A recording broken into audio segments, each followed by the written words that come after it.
మన పిల్లలు ఎలా చదువుకుంటున్నారంటే, మనం చాలా మంది ఉద్యోగాలు చేస్తున్నాము అంటే ఆ రోజు నందమూరి తారక రామారావు గారు పెట్టిన తర్వాత ఈ రోజు ఆ మహానుభావుడు చంద్రబాబు నాయుడు గారు పెట్టిన భిక్ష అని మీ అందరికి కూడా నేను తెలియజేస్తున్నాను. మొట్టమొదటిగా ఐటీడీఏలు పెట్టి ఐటీడీఏల్లో గిరిజనులకే ఉద్యోగాలు ఇవ్వాలని ఆ రోజు జీవో తీసుకొచ్చినటువంటి మహానుభావులు మన నారా చంద్రబాబు నాయుడు గారని మీ అందరికీ మరొక్కసారి తెలియజేస్తున్నాను. మన చట్టాలను రక్షిస్తూ మన తాలూకా హక్కుల్ని కాపాడుతూ ముందుకు తీసుకెళ్తున్నటువంటి ప్రభుత్వం మన చంద్రబాబు నాయుడు గారి ప్రభుత్వం. మరొక్కసారి మీ అందరికీ కూడా నేను గుర్తు చేస్తున్నాను. ఒక 15-20 కిలోమీటర్ల దూరం వెళ్తే మనకు ఒరిస్సా వస్తుంది. ఒక 60-70 కిలోమీటర్లు వెళ్తేనే ఛత్తీస్గఢ్ మనం అంటుకుంటాం. అలాంటి రాష్ట్రాల్లో కూడా 1000 రూపాయల పెన్షన్లే ఇస్తున్నారు. కానీ ప్రపంచం మొత్తం మీద 4000 రూపాయల పెన్షన్ ఇస్తున్నటువంటి రాష్ట్రం ఆంధ్రప్రదేశ్. నాయకుడు చంద్రబాబు నాయుడు గారని మీ అందరికీ కూడా నేను తెలియజేస్తున్నాను.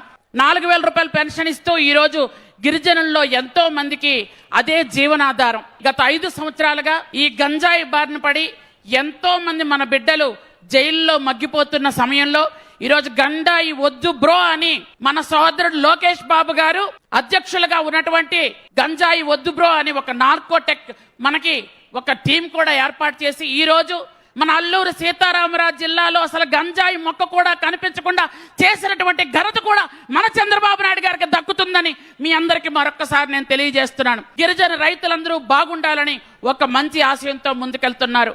అలాగే మెగా డిఎస్సి కూడా 16,500 పోస్టులు తీస్తున్న ఘనత కూడా మన చంద్రబాబు నాయుడు గారికి దక్కింది. మనకి గిరిజన యూనివర్సిటీ కూడా శాంక్షన్ చేస్తే గత 5 సంవత్సరాలు కనీసం పిడికడి సిమెంట్ కూడా వేయకుండా దాన్ని అలా వదిలేస్తే మళ్ళీ మన చంద్రబాబు నాయుడు గారు వచ్చిన తర్వాత గిరిజన యూనివర్సిటీ గురించి పూర్తి దృష్టి పెడుతున్నారు.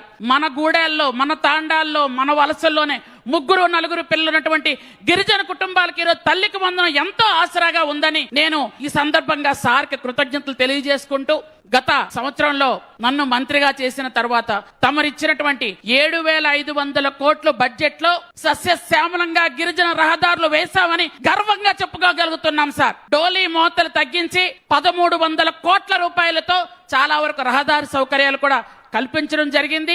ఈ రోజు అందరూ కూడా కాఫీ తోటల్లో కాఫీ పండించుకుంటున్నారు, పెప్పర్ పండించుకుంటున్నారన్న, పిల్లలు యూనివర్సిటీలో చదువుకుంటున్నారన్న, అంతా తాము చేసినటువంటి మా హక్కుల్ని కాపాడుతున్నారు, గిరిజనుల తాలూకా సమస్యలు తీరుస్తున్నారు. కాబట్టి సభాముఖంగా మరొక్కసారి మీకు ధన్యవాదాలు తెలియజేసుకుంటూ, ఈ ప్రత్యేకంగా ఈ రోజు వచ్చినందుకు మా అందరి తరపున మీకు ధన్యవాదాలు తెలియజేసుకుంటూ, ఆదివాసీ ఐక్యత, ఆదివాసీ ఐక్యత, చంద్రబాబు గారి నాయకత్వం, చంద్రబాబు గారి నాయకత్వం.